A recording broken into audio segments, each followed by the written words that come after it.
आज आमची महापालिकेची उपसमिती आणि ज्याच्यामध्ये सर्वसाधारण सभेचे ज्याला अधिकार आहेत त्या समितीमध्ये 2025-26 जे बजेटचं अंदाजपत्रक आहे ते सादर झालं।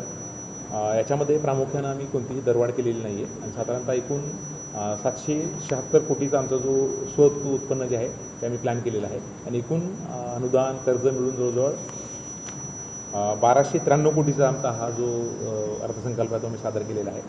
प्रामुख्यानं आमचं जो उत्पन्न आहे ते एक आम्हाला वाढवता कसं येईल यासाठी वेगवेगळ्या आम्ही उपाययोजना घेतली। एक समितीचं गठनसुद्धा आम्ही याच्यात केलेलं आहे की आमचे जे प्रॉपर्टी टॅक्स असेल, भूमी मालमत्ता असेल आणि बिल्डिंग परमिशन असेल त्याच्यातून जास्तीत जास्त इन्कम वाढवणे आणि खर्च कमीत कमी करणे। खर्च कमी करण्यासाठी सुद्धा सोलरच्या माध्यमातून सोलर एनर्जीचा वापर करणे आणि ज्याच्यामुळं आमचं खर्च आहे जो महिन्याला जो 100 कोटीचा सुद्धा आमचा लाईट बिलचा खर्च आहे तो कमी करण्यासाठी सुद्धा आम्ही वेगवेगळे माध्यमं वापरणार आहोत। त्याचबरोबर उत्पन्न वाढीसाठी BOTच्या माध्यमातून जो 14 ते 15 ठिकाणं जाहिराती त्याचबरोबर वेगवेगळ्या इतर माध्यमातून आम्ही उत्पन्न कसं वाढेल यासाठी आम्ही करत आहोत।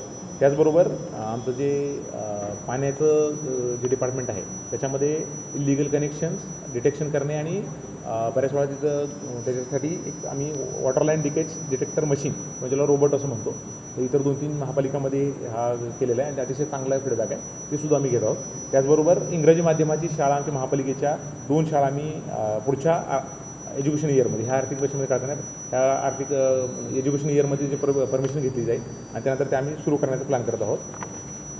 आणि वेगवेगळ्या इतरसुद्धा आम्ही प्रायोरिटीमध्ये जे उड्डाणपुलाचं काम असेल, नागरिकांसाठी जो झूचं काम आहे त्याला निधी जमा करण्यासाठी वेगवेगळ्या माध्यमातून पाठपुरावा करणे आणि जास्तीत जास्त नागरिकांना आम्हाला टेक्नॉलॉजीचा वापर करून आमची वेबसाईट सुधारणे त्याचबरोबर आमचे ॲप जे आहे ते सुद्धा सुधारण्यासाठी इतर ज्या महापालिका आहेत त्यांचा अभ्यास करून नागरिकांना त्वरित सांगतात त्यांच्या तक्रारीचं समाधान कसं होईल हे करण्याचा मी प्रयत्न केलेला आहे। आणि याचबरोबर आपल्या माध्यमातून नागरिकांनासुद्धा आवाहन केले की आमच्या उत्पन्न वाढीसाठी आपल्याकडे जर काही सजेशन असतील तर आमची जी समिती आहे श्री रवी पवार ॲडिशनल जे महानगरपालिका आयुक्त आहेत त्यांच्याकडं तुम्ही लेखी स्वरूपात कळवू शकता।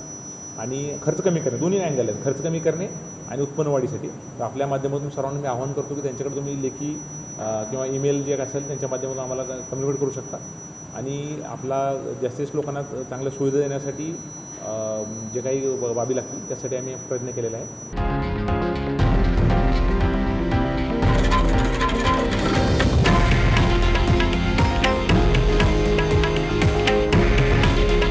हे आहे देशातील नंबर 1 न्यूज नेटवर्क आणि आपण पाहत आहात TV9 मराठी। काळजी तुमची, हित महाराष्ट्राचं।